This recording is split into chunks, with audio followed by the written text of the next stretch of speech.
All right, it is a brand new edition of Flyers Daily for the 13th of August, 2025. Flyers Daily, presented by Ticketmaster. Make more memories live. From the Athletic, Kevin Kurz is going to join us in just a moment. Real quick, Friday, not for Friday's episode, unfortunately. I'm not going to get there prior, but for an episode next week. Friday, I'm going to be heading to the studios of Paint Zoo. Now, what is Paint Zoo?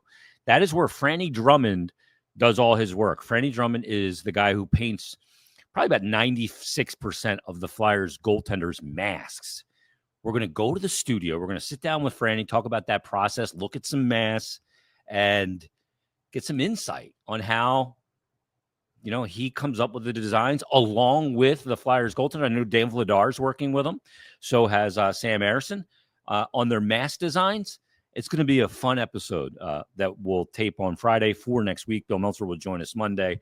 So, we'll be doing that on Friday. I'm looking forward to getting up to his studio. Meant to do it a while back, obviously. When I got too sick to do it, that wasn't in the cards. But we're going to be going up on Friday, and I can't wait to do it. So very much looking forward to going up and seeing Franny and speaking with him on Friday for an episode next week. But in this episode, we check in with one of the Flyers beat writers. This is Kevin Kurz, covered the San Jose Sharks, covered the Islanders, back in Philadelphia, covering the Flyers now for the Athletic. Here's my conversation with Kevin Kurz. Joining us on this episode of Flyers Daily. It's late summer, but we wrestle some guys out of their out of the cottages. He's American, so he doesn't go to the cottage like all the Canadians do. Joining us from the Athletic, he covers the Flyers. Kevin Kurz joins us on Flyers Daily. What's going on, Kev? Getting by, Jason. August, not much going on. Enjoying the downtime, but I'm always ready to go when September 14th, 15th rolls around. Well, you better be ready to go before that because there's a rookie game coming up in just 30 days, actually. Coming up on September 12th and 13th in Allentown. Yeah. You'll be there. Yeah, I'll go up. That was, what I remember from that last year was Michkov trying the alley-oop play to Jet Luchenko in the first game, and they didn't pull it off. But you're like, that's the sort of creativity we don't usually see in these types of games. And he scores his goal from down below the goal line, where I've never seen a guy take more scoring attempts, thinks he can score from with his feet below the goal line. Yeah, that's right. He did. I do remember that now. You're right. Yeah, that was Michkov mania. And I don't know what the mania is this year for training camp. We won't see Martone.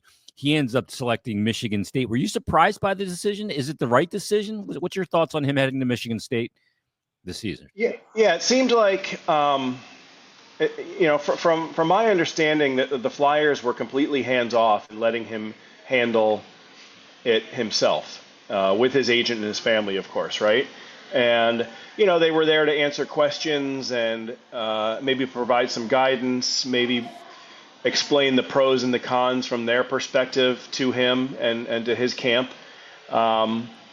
But, I think the organization's pretty happy with it, and it's for the same reason other teams are, I think, happy to see their prospects go to college. They play games on the weekends, and they spend their time in the gym throughout the week. And obviously the competition is a little bit better, too, or at least, older and more physically developed competition, which in theory would help him develop maybe a little bit faster. So, it'll be interesting, right? It's a guy that my understanding is he needs to work on his skating, so that's probably the one aspect of his game that's probably going to be in focus from at least the Flyers' perspective. But it was always an outside shot. I think that he was going to make the NHL roster anyway. So him going to Michigan State is probably it takes away some of the intrigue for us headed into training camp, but. I'm sure we'll see him in a year, probably try to make a real legitimate push. Yeah, see, that's the thing, too. When you go to college, you can all of a sudden, at the end of your collegiate season, turn pro. So that could conceivably happen this year. And I think the big thing with his skating, Kev, it's not like it's this horrible stride and needs to be rebuilt. I think it's just his first step needs to be more explosive. And at the college level, the Flyers will communicate with their trainers what they want him to, work on from a physical standpoint. He's already got an NHL body. But it's that explosive first step. And if he can do that and, kind of build that up while he's at Michigan State and he can turn pro at the end of the year, I think it's an absolute win-win. Yeah, when I talked to John LeClaire about this, he mentioned that Riley Armstrong obviously is overseeing all the prospects, right? As soon as they get drafted, they kind of get put into his hands.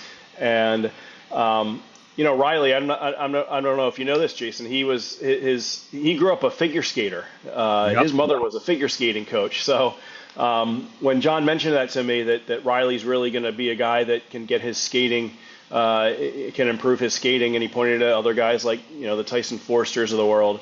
I didn't know that until I sat down with Riley a couple weeks ago for a story I have coming in the future. Is that he grew up a figure skater before he was a hockey player, and so not only is he overseeing the development of the prospects from all these different perspectives, but he's also a guy that can get out there and talk about skating with them and kind of give them his perspective as someone that focused on that from a young age.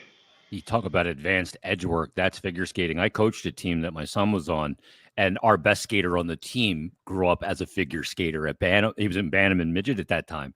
And their edge work's unbelievable. Their balance, and that's such a key thing. Do you think when it comes to the Martone decision, you mentioned, Kev, that the Flyers gave their input, but ultimately let him make the decision? Is there a little bit of Cutter Gauthier? You're going to make this decision because the scar tissue of the Cutter Gauthier situation, even though that was a different general manager when he was drafted and initially, but they don't want anything like that even being a factor or consideration going forward when you use a 6th overall pick to get the guy. That's not something anyone is even remotely worried about, right? Yeah. I mean, it's a completely different situation. It's a whole new front office. They are certainly taking a more proactive approach with these players from the moment they're drafted to when they hope to bring them into the organization. They're not worried about that at all. I mean, that's not something that I don't think any fan should worry about that either. I would guess that Martone's going to be on a pretty fast track. And if you go back to what Danny said at the draft, he basically said that Martone is thought by many to be the closest to NHL ready in the entire draft class. Body type too. That's why, right? Yeah. So I think they see this guy as someone who's not that far away. And as you mentioned it, maybe we see him at the end of the year even. Yeah, if he doesn't look, Michigan State could make a long run into the Frozen Four. Yeah, and if that's the case, I think that the last date for the final of the NCAA is probably around like April 12th. Do you burn a year of eligibility? Does he go to the AHL? Are the Flyers ticketed for the playoffs and you could use them? Are there guys in? There's so many variables to it. Mm-hmm. Kevin, one of the things I like about hockey in the summer is when you guys at the Athletic do your annual fan survey.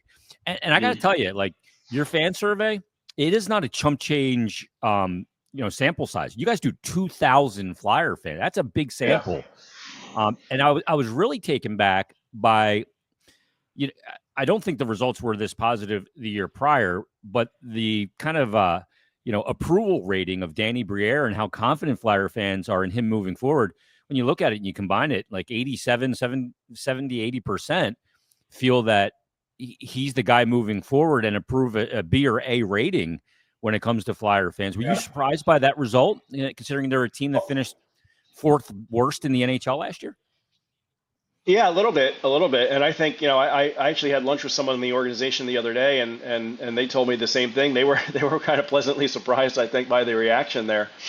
I think that this offseason helped to change people's minds from the time that the most recent season ended, right? And you finish with the 4th worst record in the league, and there's all these losses, and you have to go through a coaching change, and then the Trevor Zegras trade happened, and Danny got pretty much universal praise for that, right? Because he didn't really give up a whole lot.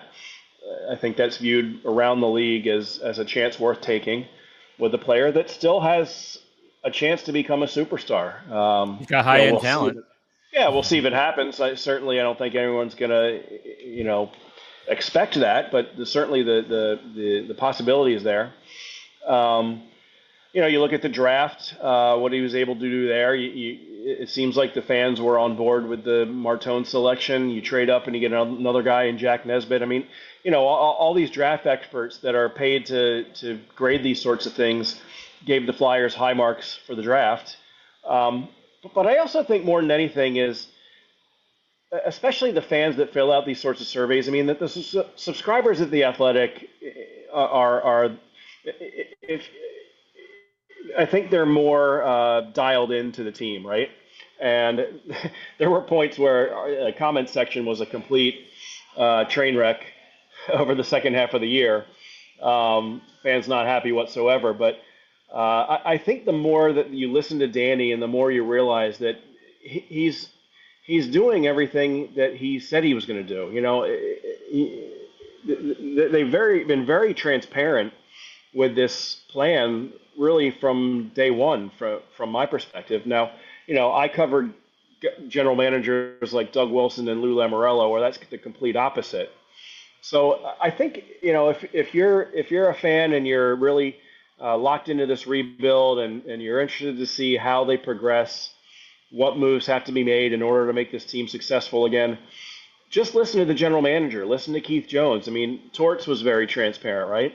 And I expect Rick Tocchet will be too. I think that's something that in this day and age, especially, fans appreciate is that level of transparency, because, you know, I think a lot of the things that Danny's saying publicly is what he's telling other general managers behind closed doors. Not everything, of course, but I think the vast, you know, the vast majority of it.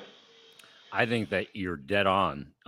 It's something I was talking to somebody about the other day. It's transparent, but not to the point of your own detriment. You know, you're not giving details, but that introductory press conference with Keith Jones, Dan Hilferty, and Danny Briere back at Wells Fargo Center a couple of years ago, they laid out a blueprint, and they haven't deterred from it. Flyers fans for years were told, we're going to do this right. We're going to, not cut corners, and we're going to do this. And then ultimately they would. This time, I think they laid it out there, said they would do it, and Flyers fans were skeptical, rightfully so. And he hasn't done that. He has stuck to it. He did stick to best player available, in their opinion, at this year's draft when they needed a center, and Hagens was there, right? So I think the fans really do. They go, okay, this feels different, even though the team hasn't won yet. But going into this season, Kev, I think it's really important for this team to show a progressive step in result this year, because you have all this money next year. But spending that money, you want to spend it because guys want to be here because they see that you're making that step. You're not going to get big name guys if you are finished fourth from the bottom again, and you got all this money. So like, it's important for them to take a step this year. Yeah, and that's why, you know, it's easy to look at what Briere's done so far, and you know, from you know, if you zoom out and you see all the things he's done over the 2 years, and you can say, you know what, they put themselves in a good position to build. But this is the year you're really going to, we're all going to find out if this thing is going the right direction. You have to see some improvement this year. This is really the first year where I think you're really going to be able to evaluate the Briere, Jones, Dan Hilferty era after this season, as this season goes along, because, you know, it's a lot easier to tear down the team and trade guys and gather future assets than it is to build a team up, right? This is the hard part. And, you know, if Dan Vladar can't stop any pucks, if Trevor Zegras doesn't work out, you know, if some of these other young guys that you're hoping take another step, like the Owen Tippett's and the Cam Yorks, if they stagnate, well, then you're in trouble. So, you know, you have to see some improvement from a team perspective, but you've also got to see a lot. You know, you want to find out which of these young guys are going to be around here for the long term. Some of them we've already learned, like Tyson Foerster is probably here for a long time. Obviously, Matvei Michkov. You got to take steps from a team perspective, but you're also going to have to see growth from all these young players that they've committed to, right? Owen Tippett, Cam York, these guys are going to be here for a pretty long time now with these contract extensions. What did you think of the York extension? I look at that number and term and I go, oh my God, like I was a little surprised at it, that it was as low as it was, because if he can return to the efficacy he showed the year prior, and I think he's a player that has the ability to play top pairing minutes because of the way he doesn't waste energy on the ice. Mhm. Um, I mean, if he can give you top pairing at that price tag, I mean, that's really going to be a huge benefit in a rising cap world. Yeah, I have a couple of thoughts on that. My first thought would be I remember a year ago, a little more than a year ago, when obviously he was coming off of that great ending to the 23-24 season, where he was their best defenseman, right? Probably for the last 2 or 3 months of the season, their most consistent guy.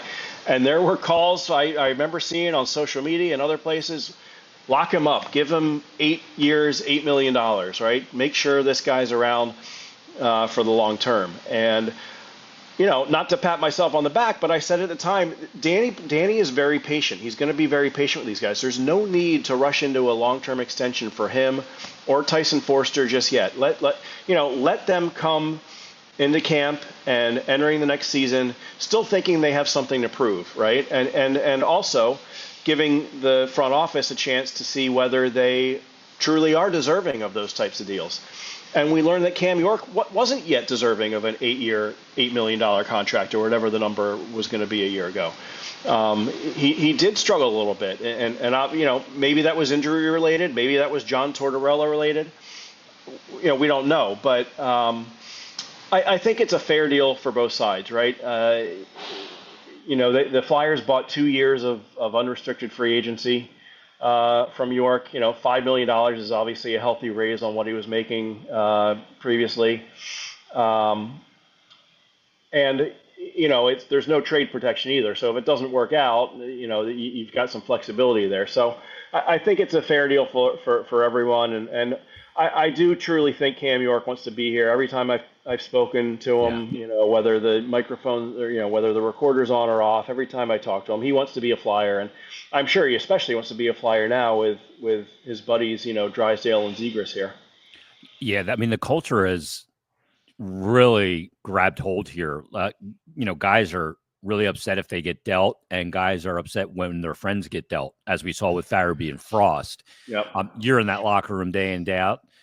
What's your impression of how this culture has kind of evolved to where it is now? I think it's a really important thing. And I thought after Florida won their second cup and they were asked about how they did it twice and the team and everything, it was really evident that it was a culture thing with Florida. Yeah, there's talent, but the culture puts them over the top to beat a team like Edmonton with McDavid and Draisaitl 2 years in a row.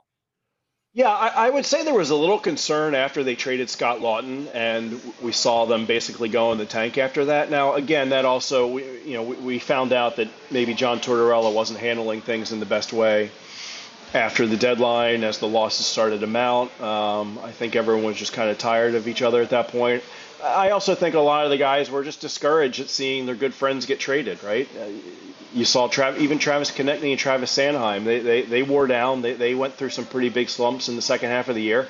I would guess that part of that is they were just simply discouraged over seeing, their friends leave, and that includes Eric Johnson, who came in and was like, as popular a guy as could be in that room. So. I think there were some initial concerns there regarding the culture, but I think there's still some guys in place here that should be able to hold it together. Obviously, Sean Couturier, Sanheim, and Konechny are leaders. I think they'll come in ready, as they always do, ready to play from the start. Garnet Hathaway, Nick Seeler. I mean, these are the kind of guys that really any team, I think, would want in their dressing room. So it's going to be probably a little different coming to camp. Obviously, there's a new coach, but you do have guys that know and like each other. And I wonder how much that played into Danny's pursuit of Trevor Zegras or his interest in Zegras, because, obviously you want a young group, a young core group of guys that you can grow with. And you want them all to get along. And, when you have three guys that are basically best friends already, and then, obviously another group of young guys, whether it's Sam Ersson, Tyson Foerster, that are still sort of growing in their own right, it is important. So I still think they're in a pretty good place. But, the loss of Scott Laughton was something that I think really affected them. And now they have to move on without him. Yeah, no question about it. Lawton under his final year of his contract with Toronto this season. Where are we on Tyson Foerster? What's the latest? Is he going to be ready for camp? Because if he's not, there's obviously some pending opportunity there for maybe a player like Alex Bump. Yeah, I haven't asked in a little while as to what's going on with Forster. I think there's still some uncertainty there. The last time I did ask, I don't. Dates are hazy now that the off weeks start mounting, but they weren't sure whether he was going to be able to start on time, right? And that's out there. Yeah, it does open the door for Alex Bump. I wonder too. Something that we saw late in the season was Mitchkoff and Travis Konechny playing on the same line together, right? I wonder if that's something we see, because obviously Forster is a left wing. You had Konechny over there on the left side with Mitchkoff on that line. But Bump is a guy that, and Brent Flair said it already, that regardless of Tyson Forster's status, Alex Bump is going to be a guy that's challenging for a roster spot. And he certainly didn't do anything to hurt his chances in development camp, because I was there, I think, 3 of the 4 days, and he was the best player on the ice, including in that scrimmage. So he's certainly going to be an interesting guy to watch. But, the Forster situation is scary, because the Flyers don't have anybody that can replace what he does. The big body, the heavy stick, he's got a great shot. Yeah. Exactly. So, if he does miss time, you're going to need Alex Bump, maybe, or maybe there's a Grabenkin steps up or someone like that. But you're also going to need other guys on the roster, and I think specifically Owen Tippett to step up and do a little bit more than he did last year if the Flyers are going to be without Tyson Foerster for any amount of time.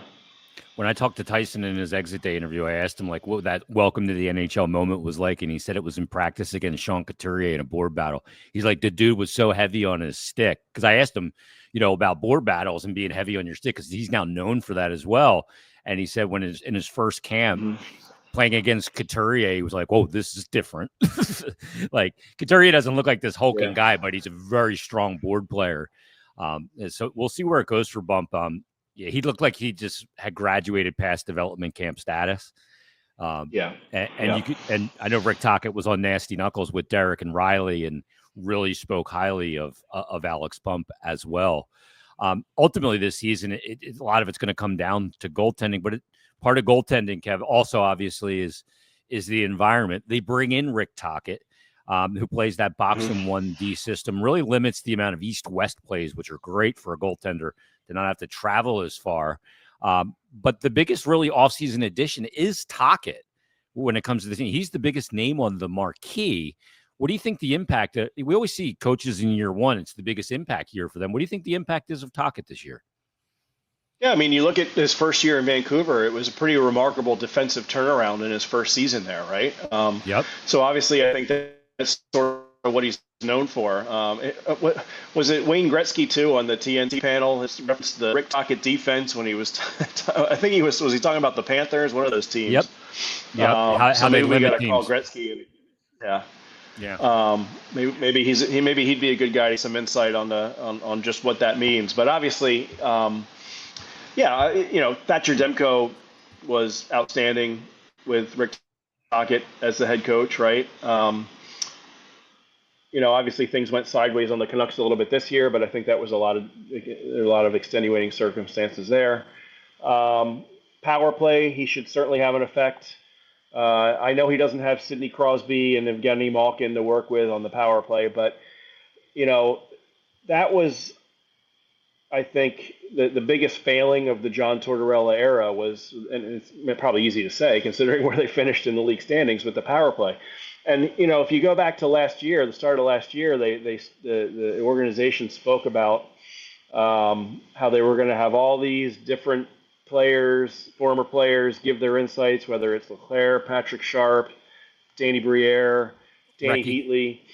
Yeah, and they those meetings, in theory, it sounded great. Like they're all going to have a video conference call once a month. But from what I was told, the current coaching staff didn't really embrace that sort of setup. And I think a lot of times Rocky Thompson got a lot of the guff for that, but he was also only the assistant coach. The head coach is in charge of power play time, and as we know, sometimes I think John Tortorella can have a little bit of a short leash with, if there's a guy like Bobby Brink who does something 5-on-5 and it sets Tortorella off, well, get him off the power play, right? Well, maybe Bobby Brink was doing some things on the power play that he should have gotten a longer look there.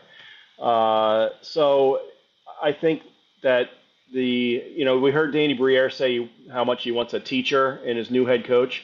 I think you're going to see a much more patient approach in the power play where if a guy like Jamie Drysdale does something wrong or Matt Michkov does something wrong in the power play or even an older guy like Konechny, I think there's going to be more patience there and there's going to be more of a willingness to teach these guys how to play effectively on the power play than, simply pulling them off if they do something wrong right away.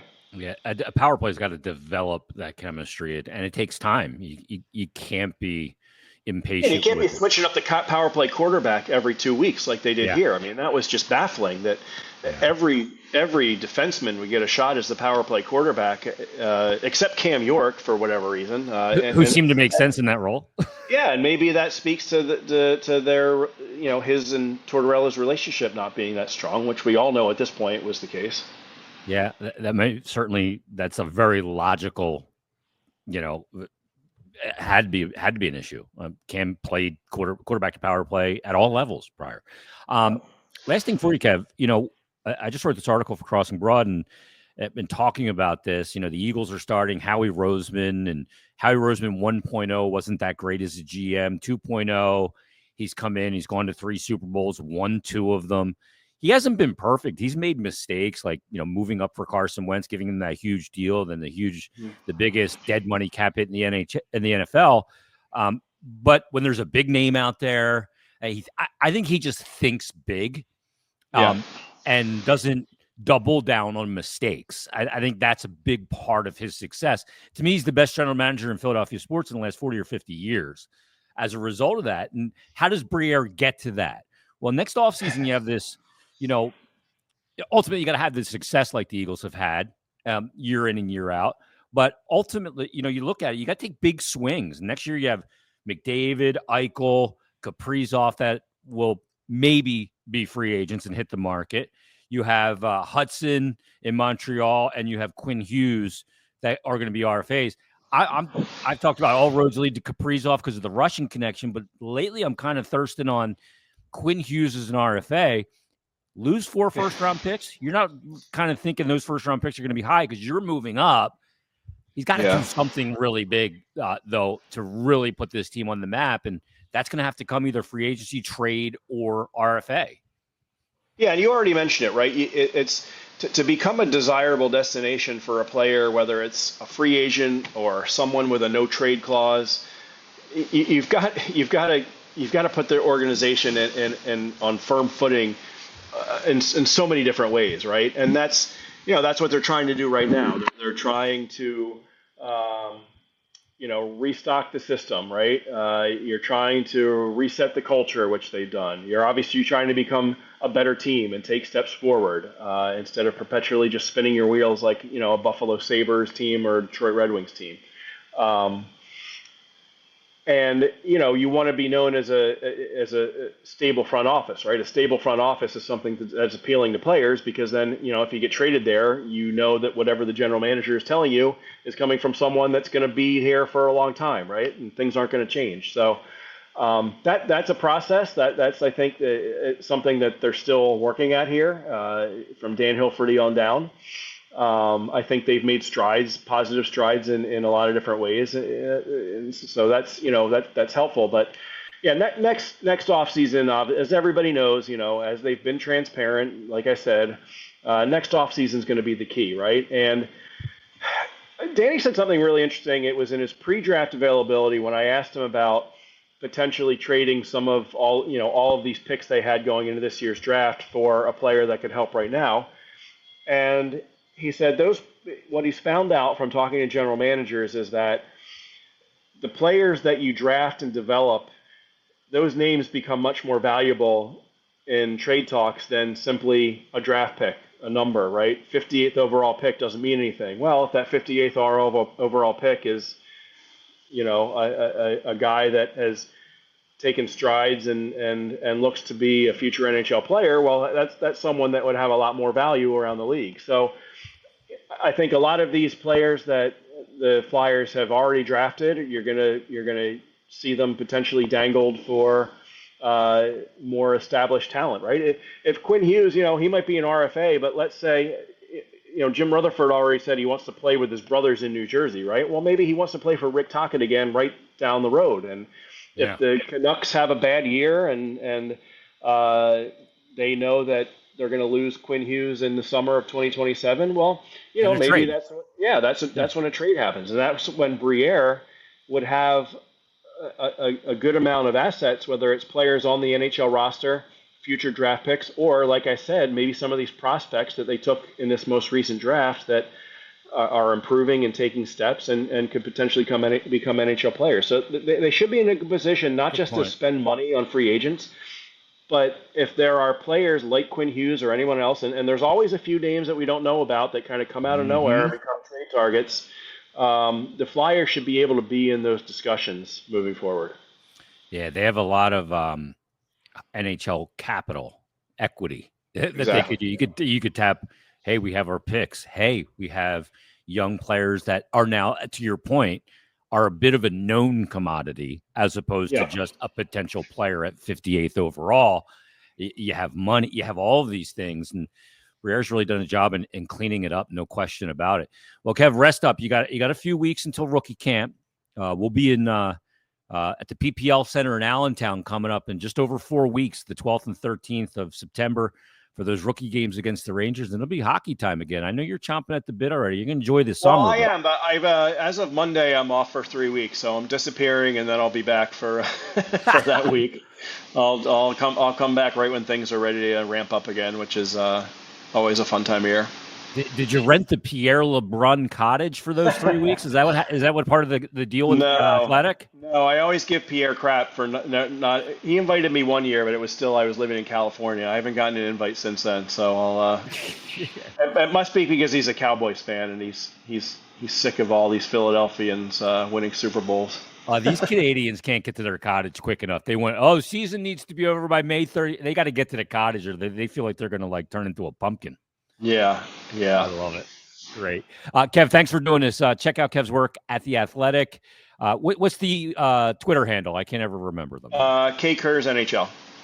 Kurs NHL. Follow him on Twitter. And check out the Flyer fan survey as well. Always a great stuff and great content and coverage throughout the season as well. Kev, thanks for doing this. We'll talk soon. Yep. Thanks, my friend. Be well. Thanks to Kevin Kurz for joining us on this episode of Flyers Daily. Thanks to you guys for listening. Thanks for watching. Make sure you hit a like button or make sure you subscribe, leave a 5-star rating and review. And we'll be back Friday. We'll have another episode as we wade through the month of August. Friday will be 4 weeks until the Flyers are at the PPL Center in Allentown. The Flyers Rookie Series, Flyers Rangers, coming up 4 weeks from Friday, if you can believe it. Only 30 days from now, we'll be watching hockey. Can't wait. We'll be back Friday with a brand new episode of Flyers Daily.